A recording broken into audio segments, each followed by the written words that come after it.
जय हिंद दोस्तों। हिंदी माध्यम में यूपीएससी की तैयारी करने वाले विद्यार्थियों को समर्पित बाला सर्स आईएएस चैनल पर आप सभी का स्वागत है। तो दोस्तों, वेदों की सीरीज पार्ट 2 में हम चर्चा करने जा रहे हैं कर्मकांड, दर्शन और वेदों के विज्ञान यजुर्वेद के बारे में। तो यजुर्वेद हिंदू धर्म के 4 वेदों में से एक है और इसे वैदिक कर्मकांड का आधार माना जाता है। इसमें यज्ञों और अनुष्ठानों से संबंधित हमें जानकारियां दी गई हैं तथा विभिन्न प्रकार के अनुष्ठानों के दरमियान प्रयोग किए जाने वाले मंत्रों और उनकी प्रक्रियाओं के बारे में विस्तृत वर्णन किया गया है। अब बात करते हैं यजुर्वेद का अर्थ और उसके महत्व को लेकर के। तो यजुर्वेद 2 शब्दों से मिलकर के बना है, अर्थात यजुस और वेद।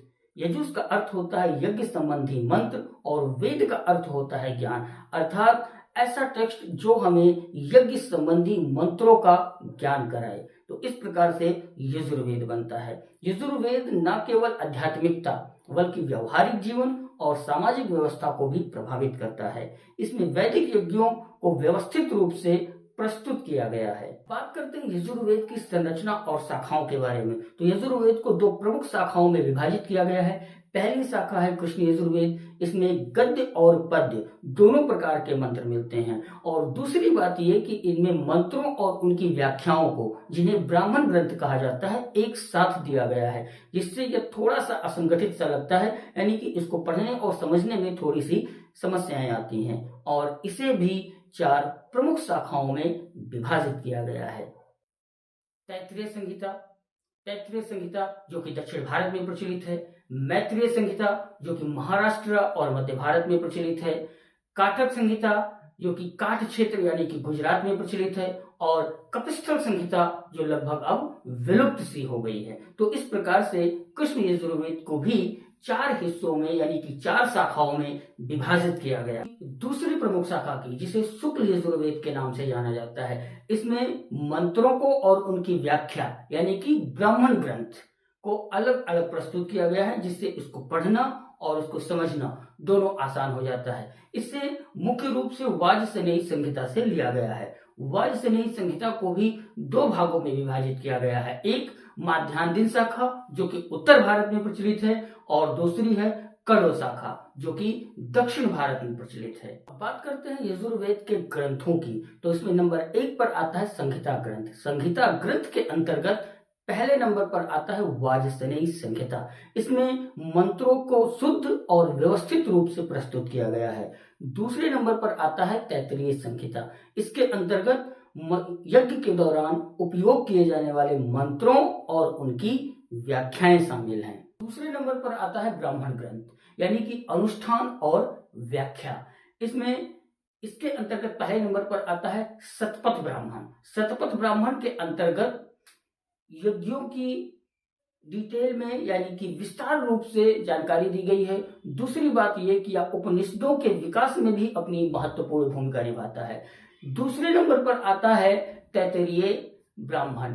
तैत्तिरीय ब्राह्मण के अंतर्गत यज्ञों की पद्धति को बताया गया है। और दूसरी बात यह कि यह दक्षिण भारत में विशेष रूप से पढ़ा जाता है। अब बात करते हैं यजुर्वेद के तीसरे प्रमुख ग्रंथ की, यानी कि उपनिषद ग्रंथ। उपनिषद ग्रंथ जो कि दार्शनिक भाग है, यानी कि यजुर्वेद का यह फिलॉसफी जहां पर दर्शन को समझाया गया है। इसके अंतर्गत पहले नंबर पर आता है ईशोपनिषद, जिसके अंतर्गत अद्वैत और ब्रह्म की अवधारणा को बताया गया है। दूसरे नंबर पर आता है बृहदारण्यक उपनिषद। इसके अंतर्गत आत्मा, ब्रह्म और मोक्ष की विस्तृत व्याख्या की गई है।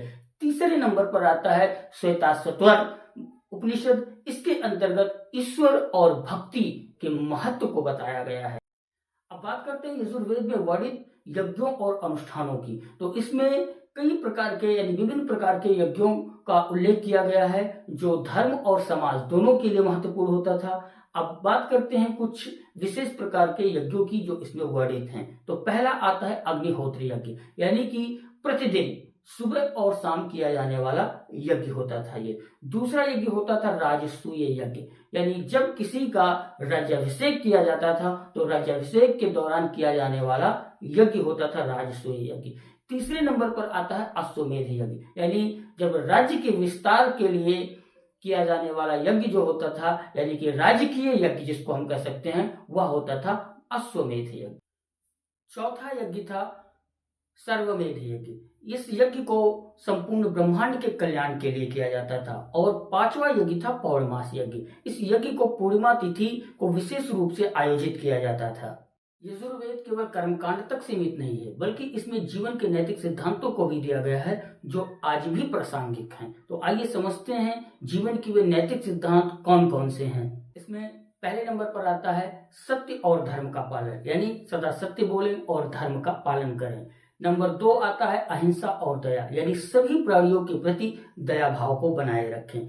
तीसरे नंबर पर आता है परिश्रम और अनुशासन, यानी कि कर्म के महत्व को बताया गया है। चौथे नंबर पर आता है गुरु शिष्य परंपरा, यानी ज्ञान को प्राप्त करने के लिए गुरु का महत्व कितना महत्वपूर्ण है जीवन में, उसको बताया गया है। अब बात करते हैं यजुर्वेद का आधुनिक संदर्भ क्या है। तो यजुर्वेद के विचार आज भी हमारी समाज में गहराइयों से जुड़े हुए हैं, जिसमें नंबर 1 पर आता है ध्यान और योग, यानी यज्ञ के दौरान मंत्र और मेडिटेशन के माध्यम से उनका उपयोग किया जाता है। दूसरे नंबर पर आता है सत्य और नैतिकता, यानी कि नैतिक शिक्षा, सत्य और अहिंसा के सिद्धांत जो कि आज भी हमारे समाज के लिए महत्वपूर्ण है।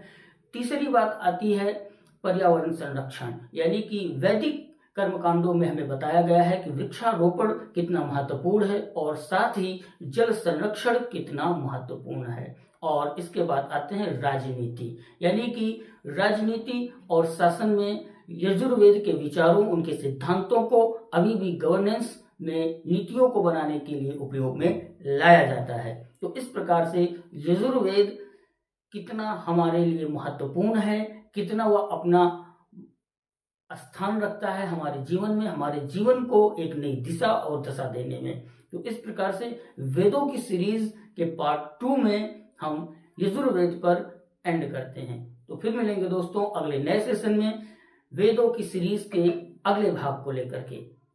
जय हिंद।